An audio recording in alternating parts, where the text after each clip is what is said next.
नमस्कार, मी मधुरा. हॅलो 24 तास मध्ये तुमचं मनापासून स्वागत करते आणि या कार्यक्रमाच्या माध्यमातून आपण हॅलो 24 तास मध्ये विविध विषयांवर चर्चा करत असो. मग करिअर असो किंवा व्यवसाय, शिक्षण असो वा आरोग्य, बँकिंग असो वा गुंतवणूक, अशाच एका महत्त्वाच्या विषयावर आज आपण चर्चा करणार आहोत. स्टार्टअप विषयाला सुरुवात करण्यापूर्वी मी डॉक्टर सुरेश हावरे यांचं आमच्या स्टुडिओमध्ये स्वागत करते. नमस्कार सर. नमस्कार. डॉक्टर सुरेश हावरे यांची थोडक्यात ओळख करून द्यायची झाल्यास, डॉक्टर सुरेश हावरे हे सुप्रसिद्ध बांधकाम व्यावसायिक आहे. ही तर ओळख सगळ्यांना आहेच, पण त्यांची वेगळी ओळख सांगायची झाल्यास सुरेश सर हे बीटेक आणि अणुशास्त्रज्ञही आहेत आणि त्यांनी न्यूक्लिअर इंजिनिअरिंगमध्ये पदव्युत्तर शिक्षणही घेतलं आहे. नागपूर पीठाचे सुवर्ण पदक त्यांनी पटकावलं आहे आणि देशातील सर्वोच्च अशा अणु ऊर्जा विभागात त्यांनी 27 वर्ष अणुशास्त्रज्ञ म्हणून महत्त्वाच्या जबाबदारीत कामही केलंय. व्हिएन्ना इथे त्यांनी IAEA मध्ये भारताचं प्रतिनिधित्व केलं. बाबा आमटे यांच्या भारत जोडो अभियानाचं नवी मुंबईत यशस्वी आयोजनही त्यांनी केलंय. अनेक पुरस्कारांनी हावरे सरांना गौरवण्यात आलंय. उद्योग तुमचा शो, ह्या उद्योग तुमचा पैसा दुसऱ्याचा या शोचे ते सूत्रधारही आहेत आणि संकल्पनाकारही आहेत. तसंच ते JNPTच्या ट्रस्टी पदावरही 2 वर्ष कार्यरत होते. सध्या ते साईबाबा संस्थान शिर्डीचे अध्यक्ष आहेत आणि त्यांनी नॅनो अफोर्डेबल हाऊसिंगमध्ये PhD ही पूर्ण केलंय. चला तर आज आपण चर्चेला सुरुवात करणार आहोत आणि आजचा विषय जो आहे तो स्टार्टअप आणि अतिशय महत्त्वाच्या विषयावर आज आपण सरांकडनं माहिती जाणून घेणार आहोत. सर, सगळ्यात अगोदर पुन्हा एकदा स्वागत आहे. आणि स्टार्टअप इंडिया ही खरं तर कन्सेप्ट सध्या आपण ऐकतोय, सगळीकडे वाचतोय. मात्र नेमकं स्टार्टअप म्हणजे काय हे अनेकांना माहिती नाहीये. मात्र अनेकांना बिझनेसही सुरू करायचा आहे किंवा स्टार्टअपही सुरू करायचा आहे. पण हे स्टार्टअप म्हणजे काय आणि ह्याच्या काही स्टेजेस आहेत का, त्याविषयी काय सांगा? जरूर. बघा, गेले काही 2 वर्ष 2.5 वर्ष आपण पाहतोय आपल्या देशामध्ये मेक इन इंडिया याचं वारं वाहते आहे.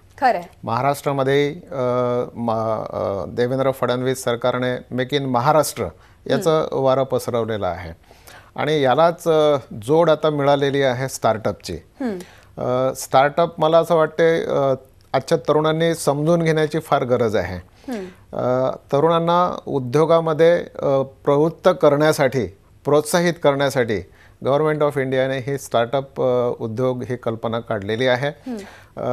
जनरल उद्योग आणि स्टार्टअप उद्योग यात मुख्यतः काय फरक आहे असं जर आपण विचारलं तर स्टार्टअप मध्ये एक उद्योगाचं इनोव्हेशन असणं गरजेचं आहे. काहीतरी नवीनीकरण त्याच्यात असणं गरजेचं आहे. नाविन्य असलं पाहिजे. रुटीन व्यवसाय आहे असं नको, मग एखादं काहीतरी नाविन्य त्याच्यामध्ये आहे. आणि दुसरं वैशिष्ट्य त्याचं असं आहे की टेक्नॉलॉजिकल बेस त्याचा असला पाहिजे. म्हणजे युसेज ऑफ टेक्नॉलॉजीच्या आधारावर आपण हा उद्योग सुरू केला पाहिजे. तर आता नवीन पिढी जी आहे, IIT मधले ग्रॅज्युएट्स असतील, IIM मधले ग्रॅज्युएट्स असतील, इतर B स्कूल्स मधले ग्रॅज्युएट्स, कॉमर्स स्कूल्स मधले जनरल ग्रॅज्युएट्स, या सगळ्या ग्रॅज्युएट्सचं लक्ष कशावरती आहे तर स्टार्टअप वरती आहे. आणि म्हणून स्टार्टअप इंडिया ही संकल्पना सुद्धा गव्हर्नमेंट ऑफ इंडियाने सुरू केलेली आहे आणि स्टार्टअप इंडिया ऑर्गनायझेशन सुद्धा गव्हर्नमेंट ऑफ इंडियाने सुरू केलेली आहे.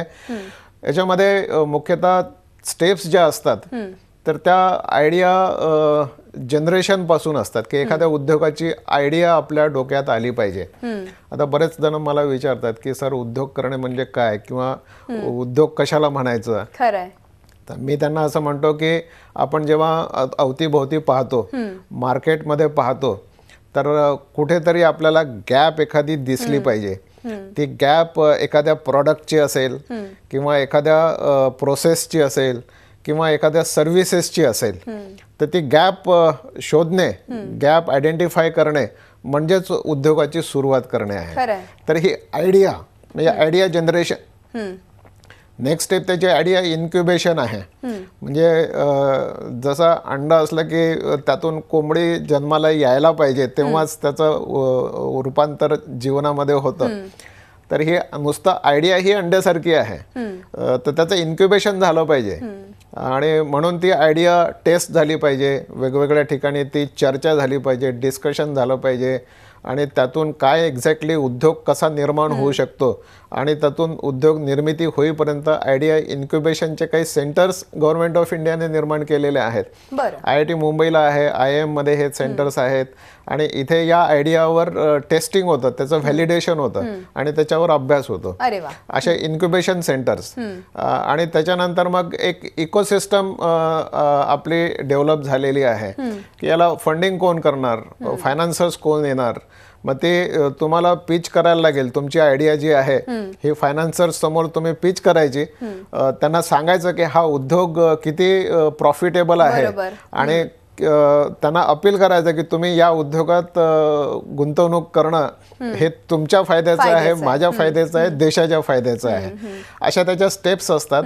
पण इनोव्हेशन आणि टेक्नॉलॉजिकल बेस हे दोन मुख्य वैशिष्ट्य स्टार्टअप उद्योगाचे आहेत. बरोबर. म्हणजे ह्या दोन गोष्टी जर ज्या व्यक्तीकडे असतील तर ती व्यक्ती नक्कीच स्टार्टअप सुरू करू शकते. अर्थातच ह्याच्यामध्ये पण प्रकार असतीलच आणि हे प्रकार नेमके कोणते ते मला तुमच्याकडनं जाणून घ्यायला आवडेल. आपले असंख्य प्रेक्षक जे बघत असतील त्यांना इच्छा असेल आपल्याला स्टार्टअप सुरू करायचं, मात्र नेमकं काय कळत नसेल तर त्यांना काय मार्गदर्शन कराल? आता बघा, वेगवेगळ्या फील्डमध्ये हे स्टार्टअप्स आहेत. बरोबर. आता फेसबुक आपण पाहतो. फेसबुक 10-15 वर्षाच्या पूर्वी नव्हतं, आता आलेलं आहे. बरोबर. स्टार्टअपच आहे पण आता तो उद्योग खूप मोठा झालेला आहे. खरंय. पण कुठेतरी आयडिया जनरेट झाले की सोशल कम्युनिकेशनची आवश्यकता आहे. WhatsApp is a startup, Instagram is a startup, YouTube is a startup. हे सगळे स्टार्टअप्स आहेत. आता हे मीडियामधले झाले. ई कॉमर्समध्ये असे अनेक स्टार्टअप आहेत. त्यांनी गॅप शोधली की आज माणसाला वेळ नाही आहे, तो डिपार्टमेंट स्टोअरमध्ये जाईल, 10 दुकानांमध्ये फिरेल, वस्तू शोधेल आणि आणेल. त्याच्यापेक्षा नेटवर बसून त्याला जर ऑनलाईन शॉपिंग करता आलं तर मग ई कॉमर्सच्या स्नॅपडील असतील, फ्लिपकार्ट असतील, ॲमेझॉन असतील, अशा हे सगळे स्टार्टअप पण स्टार्ट झाले आणि आता खूप मोठा त्याचा व्यापार उद्योग झालेला आहे. रिअल इस्टेटमध्ये ई कॉमर्स म्हणजे रिअल इस्टेटमध्ये बरेचसे उद्योग आहेत. हाऊसिंगचे आहेत, याचे प्रॉप टायगरचं आहे, मकान.comचं आहे. बरोबर. असे रिअल इस्टेटमध्ये पण आहेत. लॉजिस्टिकमध्ये आता एक साधं उदाहरण मी आपल्याला देऊ इच्छितो की रेल्वेचा टाइम टेबल छापणे हा झाला सामान्य उद्योग. पण रेल्वेच्या टाइम टेबलमध्ये मला रेल्वेची आजची स्थिती नाही कळत. आज रेल्वे उशिरा येणार आहे का लवकर येणार आहे की कुठे रूळ बंद झालेला आहे, कुठे काही दुर्घटना घडली आहे की काय आहे, आजची स्थिती काय आहे. तर मग एखादा ऍप जर एम इंडिकेटर सारखं डेव्हलप झालं आणि आज एम इंडिकेटरचे करोडो वापरकर्ते आहेत की त्यांना आजची स्थिती कळते, आज रेल्वेची टाइम टेबलची स्थिती काय आहे. तर धिस इज स्टार्टअप. बरोबर. तर असे प्रत्येक क्षेत्रामध्ये स्टार्टअप आहेत. हे ॲग्रिकल्चरमध्ये स्टार्टअप्स आहेत, हाऊसिंगमध्ये स्टार्टअप्स आहेत, या बँकिंगमध्ये स्टार्टअप्स आहेत, एज्युकेशनमध्ये स्टार्टअप्स आहेत, लॉजिस्टिकमध्ये स्टार्टअप्स आहेत. प्रत्येक उद्योग कोणताही आपण घेतला तरी त्याचे स्टार्टअप्स आहेत. अर्थातच. आणि वेगवेगळे खरं तर तुमचं फक्त एक डिफरंट काहीतरी तुम्ही शोधायचं आहे, काहीतरी वेगळे पण तुमच्या प्रत्येक गोष्टीमध्ये असलं पाहिजे तरच तुम्ही तो बिझनेस जास्त डेव्हलप करू शकता. जसं आता तुम्ही सांगितले वेगवेगळे प्रकार. एकूणच ज्यांना स्टार्टअप सुरू करायचंय, अर्थात अनेकदा उद्योग सुरू करताना पैसा हा महत्त्वाचा असतो. खरं तर तुमच्या पुस्तकात लिहिलंय की उद्योग तुमचा, पैसा दुसऱ्याचा. मात्र ह्याच्यासाठी स्टार्टअपसाठी काही फंडिंग लागतं. तर ते फंडिंग नेमकं सरकारकडनं मिळतं का, आणि ते मिळत असेल तर नेमकं काय त्याची प्रोसिजर आहे का, त्याविषयी काय मार्गदर्शन कराल? बरोबर. फंडिंग आज खूप उपलब्ध आहे. मी आजच्या तरुणांना सांगू इच्छितो की पैशाशिवाय कोणतीही गोष्ट थांबत नाही आणि पैशामुळे कोणतीही गोष्ट सुरू होत नाही. माझ्याकडे खूप पैसे आहेत आणि म्हणून मी उद्योग सुरू करतो असं होत नाही, किंवा माझ्याकडे पैसेच नाहीत आणि मी उद्योग करू शकत नाही असंही शक्य नाही. उद्योगाला पैसे लागत नाहीत, उद्योगाला माइंड लागतं, माइंडसेट लागतं, वृत्ती लागते. पैसा आपल्या आजूबाजूला असा पडलेला आहे. आणि म्हणून मी जे पुस्तक लिहिलं की उद्योग तुमचा, पैसा दुसऱ्याचा, आयडिया तुमची आणि पैसा हा मार्केटमधून आपण घ्यायचा. तर आज स्टार्टअपला फंडिंग करणाऱ्या गव्हर्नमेंट एजन्सीज सुद्धा आहेत आणि प्रायव्हेट एजन्सीज सुद्धा आहेत. मोठ्या प्रमाणावर फायनान्सर्स या उद्योगाकडे आणि उद्योजकांकडे बघतायत. खरंय. आता फॉर एक्झाम्पल मुंबई एंजल्सचं मी आपल्याला उदाहरण देईन. मुंबई एंजल्स म्हणजे काय, तर हा एक इन्व्हेस्टर्सचा गट आहे जो HNI आणि NRI असा मिळून गट तयार झालेला आहे, ज्यांच्याकडे पैसा आहे. पण जिथे पैसा आहे ना तिथे आयडियाज नाही आयडियाज नाही आणि जिथे आयडिया आहे तिथे पैसा नाही आहे. खरंय. तर या दोघांचं कॉम्बिनेशन करणारं काय आहे, तर स्टार्टअप हे दोघांचं कॉम्बिनेशन करणार आहे. मधला दुवा आहे दुवा आहे. मग मुंबई एंजल्सचा मोठा गट आहे, चेन्नई एंजल्स आहेत, हैदराबाद एंजल्स आहेत, असे एंजल ग्रुप्स आहेत. व्हेंचर कॅपिटलिस्ट खूप मोठ्या संख्येने आहेत आणि यांच्याकडे आपला उद्योग आपण जर प्रेझेंट केला आणि त्यांना जर आपली आयडिया कन्व्हिन्स झाली, पटली, तर ते या उद्योगात पैसे टाकायला तयार आहेत. ते कर्ज रूपाने सुद्धा टाकायला तयार आहेत किंवा पार्टनरशिप शेअर होल्डिंग घेऊनही पैसे टाकायला तयार आहेत. तर फंडिंगची कुठेही कमी नाही. फक्त जो उद्योजक आहे त्याने समोर येण्याची, त्याने हिम्मत दाखवण्याची आणि त्याने काम करण्याची आवश्यकता आहे. खरंय खरंय. अर्थातच ही हिम्मत किंवा आणि एकूणच समोर येणं हे फार आवश्यक आहे. मात्र उद्योग सुरू करताना अनेकदा लोकांच्या मनात भीती असते, मी उद्योग सुरू करतोय पण मी फेल झालो तर काय करणार. ह्या सगळ्याच्या वरती पण आपल्याला चर्चा करायची आहे, पण एका छोट्याशा ब्रेक नंतर. तेव्हा 24 तास मध्ये वेळ झाली एका छोट्याशा ब्रेकची. कुठेही जाऊ नका, पाहत राहा आमचा खास कार्यक्रम हॅलो 24 तास.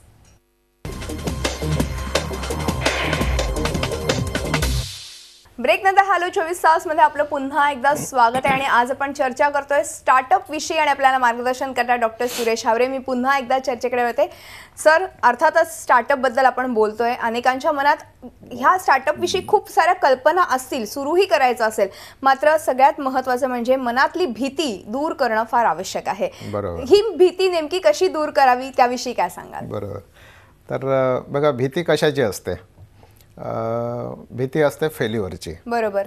फेल झालो तर काय, माझी बदनामी होईल का, माझ्यावर फेल्युअरचा शिक्का लागेल का, म्हणजे माझी जी काय पत प्रतिष्ठा आहे ती लयाला जाईल का, अशा बऱ्याच प्रकारच्या भीती असतात. पण भीत्यापाठी ब्रह्मराक्षस असं म्हटलं जातं आणि असं म्हणतात की कुठेतरी तुम्हाला रिस्क घ्यावीच लागते. Risk and rewards go hand in hand. म्हणजे without risk you don't get any rewards. घराच्या बाहेर पडायचं असलं तरी वाहनाखाली येईल का, ॲक्सिडेंट होईल का, कुठेतरी रिस्क आहेच. तुम्हाला रिस्क घ्यावीच लागते. फक्त कॅल्क्युलेटेड रिस्क तुम्ही घ्यावी हे एक ॲडवायसेबल आहे. बरोबर. आणि जशी रिस्क घ्याल, जेवढी रिस्क घ्याल तेवढं तुम्हाला रिवॉर्ड्स मिळतील असंही आहे. एक उदाहरण मी या ठिकाणी देऊ इच्छितो की ही मनातली भीती किती घातक असते, म्हणजे प्रगतीला ही आड येणारी कशी असते. तर आपल्याला अपोलो यानचं उदाहरण माहिती आहे. 1971 मध्ये अमेरिकेने अपोलो यान चंद्रावर पाठवलं होतं. ते पहिलं यान होतं, ते चंद्रावर गेलेलं होतं आणि पहिला माणूस त्याच्यातून चंद्रावर उतरला. आता पहिला माणूस चंद्रावर कोण उतरला तर हे सगळ्यांना माहिती आहे की नील आर्मस्ट्रॉंग हा चंद्रावर उतरला. पण मी जर विचारलं की एडविन सी अल्डरिन कोण होता, तर अनेकांना सांगता येतं की हा कोण होता. वेरॅज एडविन सी अल्डरिन हा त्या अपोलो यानचा पायलट होता. आणि जेव्हा नासा केंद्रातून आदेश झाला की आता यान चंद्रावर उतरलेला आहे आणि आता पायलटने चंद्रावर उतरावं, एडविन सी अल्डरिनला उतरायचं होतं, पण त्याच्या मनात भीती आली की अरे मी जर उतरलो तर तिथे वातावरण कसं असेल, मी गायब तर होऊन जाणार नाही ना, तिथे गुरुत्वाकर्षण किती असेल, मी ओढला तर जाणार नाही, खेचला तर जाणार नाही, भस्म तर होणार नाही. आणि तो थबकला. त्याच्यानंतर लगेच आदेश झाला की को पायलट नेक्स्ट, आणि नील आर्मस्ट्रॉंगने चंद्रावर उडी मारली आणि चंद्रावर पाय ठेवणारा पहिला माणूस. वेळ कोणाची होती तर एडविन सी अल्डरिनची होती. म्हणजे भीती त्याच्या मनात आली आणि he became failure, he success त्याने घालवला. आज जगात त्याची ओळख नाही. जगात ओळखतात आर्मस्ट्रॉंगला. जो सक्सेसफुल होईल त्यालाच जग ओळखतं, जो सक्सेसफुल होणार नाही त्याला जग ओळखत नाही. आणि सक्सेसफुल व्हायचं असेल तर भीती ही तुम्हाला घालवावीच लागेल. काही होत नाही, फेल झालं तरी फेल्युअरची भीती माणसाने मनातून काढून टाकली पाहिजे. Failure is not a stigma. Failure ही सक्सेसची एक स्टेपिंग स्टोन आहे. म्हणजे without failure you cannot get success. वा आणि bigger the failure bigger will be the success. वा आणि त्याच्यामुळे तुम्ही फेल्युअरची भीती मनातून काढून टाकली पाहिजे, सक्सेस जर तुम्हाला पाहिजे असेल तर. खरंय. तर असं मला वाटतं. अर्थातच. आणि तुमच्या पुस्तकात ह्या सगळ्याचा उल्लेख तुम्ही केलेला आहे, कशा पद्धतीने हे सगळ्या गोष्टी आपण करायच्या आहेत उद्योगात उतरताना. आणि तुम्ही असं पण म्हटलं की उद्योग करायचा असेल तर वृत्ती लागते, पैसा बरोबर, नाही. बरोबर. हे फार महत्वाचं आहे. पण जेव्हा उद्योग करण्याची जेव्हा किंवा स्टार्टअप करायचा असेल तर उद्योगच का करावा असा प्रश्न अनेकांच्या मनात येतो. नोकरी का नाही करून, असं काय, ह्याविषयी काय सांगाल? बरोबर बरोबर. तर आता असं आहे, आपल्या क्षमतांना आपण पूर्ण वाव दिला पाहिजे असं माझं एक मत आहे. बरं. म्हणजे क्षमतांना वाव देताना मी कुठे कंजूशी तर करत नाही ना. तर असं आपणच स्वतःला विचारलं पाहिजे की माझी कॅपॅसिटी याच्यापेक्षा जास्ती आहे, पण मीच स्वतःला छोटं करून ठेवतो आहे. आणि उद्योग करणे म्हणजे काय, तर उद्योग करणे म्हणजे पिढ्यानपिढ्यांसाठी नोकरीची किंवा उपजीविकेची एक व्यवस्था निर्माण करून ठेवणे. आणि नोकरी करणे म्हणजे काय, तर पुढच्या पिढ्यांसाठी उपजीविकेचे साधनं उपलब्ध न करून ठेवणे. साधा फरक जर बघितला तर नोकरी तुम्ही स्वतःसाठी करणार, पण उद्योग हा अनेकांसाठी करणार. नोकरीमध्ये तुमची एकट्याची चूल पेटेल, पण उद्योग केला तर शेकडो हजारो घरांमध्ये चूल पेटेल. म्हणून तुम्ही जॉब सीकर न होता जॉब गिव्हर झालं पाहिजे.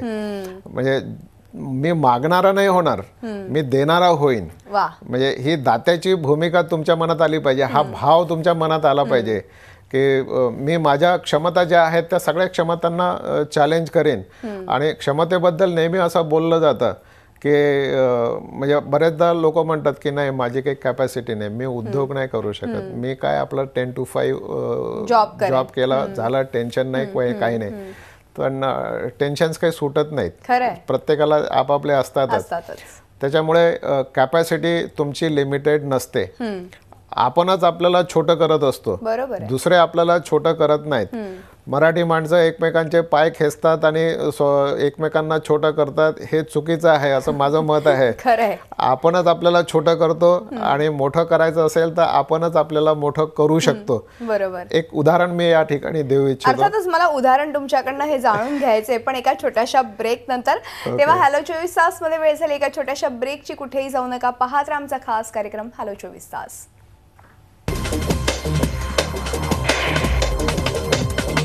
ब्रेक नंतर हॅलो 24 तास मध्ये आपलं पुन्हा एकदा स्वागत. आज आपण स्टार्टअप विषयी चर्चा करतोय. आपल्या सोबत आहे डॉक्टर सुरेश हावरे. मी पुन्हा एकदा चर्चेकडे येते. ब्रेकवर जाण्यापूर्वी तुम्ही एक उदाहरण देणार होतात, नेमकं काय उदाहरण आहे, मला उत्सुकता लागली आहे. बरं, म्हणजे मी असं म्हणत होतो की आपणच आपल्याला छोटं करतो. खरंय. म्हणजे उदाहरणार्थ समजा एक माणूस स्कूटर चालवतो, एक कार चालवतो, एक ट्रक चालवतो, एखादा ट्रेन चालवतो. पण यांना जर म्हटलं कारवाल्याला की तू ट्रक चालव, ट्रकवाल्याला म्हटलं ट्रेन चालव, तर तो म्हणेल माझी कॅपॅसिटी नाही आहे. पण हे आहेत सगळी माणसंच. यांच्यामध्ये फरक काय आहे, तर फरक आहे यांनी घेतलेल्या चॅलेंजचा. म्हणजे bigger the challenge bigger will be the capacity. म्हणून मी असं म्हणतो की your capacity varies according to the challenges you accept in life. आणि अर्थातच तुम्ही तुमच्या पूर्ण आयुष्यात वेगवेगळे चॅलेंजेस स्वीकारले आहेत आणि आज तुम्ही वेगळ्या एका स्तरावरती पोहोचलेला आहातच सर. तुमचा आता नवीन एक शो येणार आहे, the Suresh Haware startup show. आणि ह्या शोची सगळ्यांनाच आता उत्सुकता लागलेली आहे. ह्या शो मध्ये नेमकं कोण सहभागी होऊ शकतं त्याविषयी काय सांगा? बरोबर. तर ज्यांनी स्टार्टअप उद्योग सुरू केलेला आहे, त्या उद्योगामध्ये सक्सेसफुल झालेले आहेत किंवा ज्यांना फेल्युअरचा अनुभव आलेला आहे, कारण failure also teachers you a lot. तर अशा स्टार्टअप उद्योजकांना मी या शो मधून प्रेझेंट करणार आहे. म्हणजे अशांना तरुणांपुढे प्रेझेंट करून एकतर त्यांना प्रोत्साहन मिळेल आणि अनेक जे शो पाहणारे आहेत त्यांनाही असं वाटलं पाहिजे की अरे मी पण हे करू शकतो, मी पण एखादा स्टार्टअप सुरू करीन.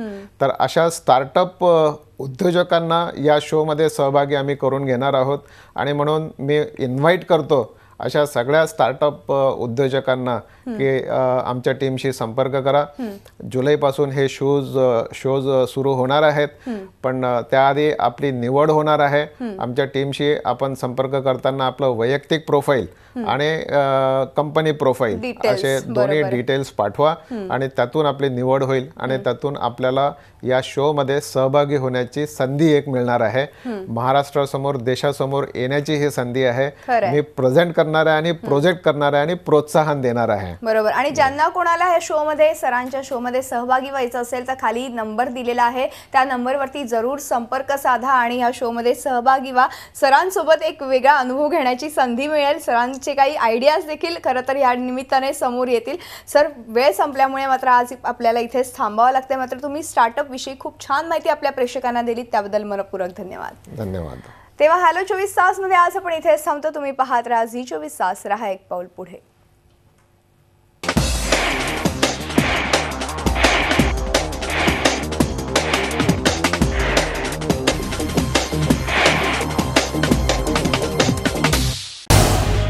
झी 24 तास रहा एक पाऊल पुढे.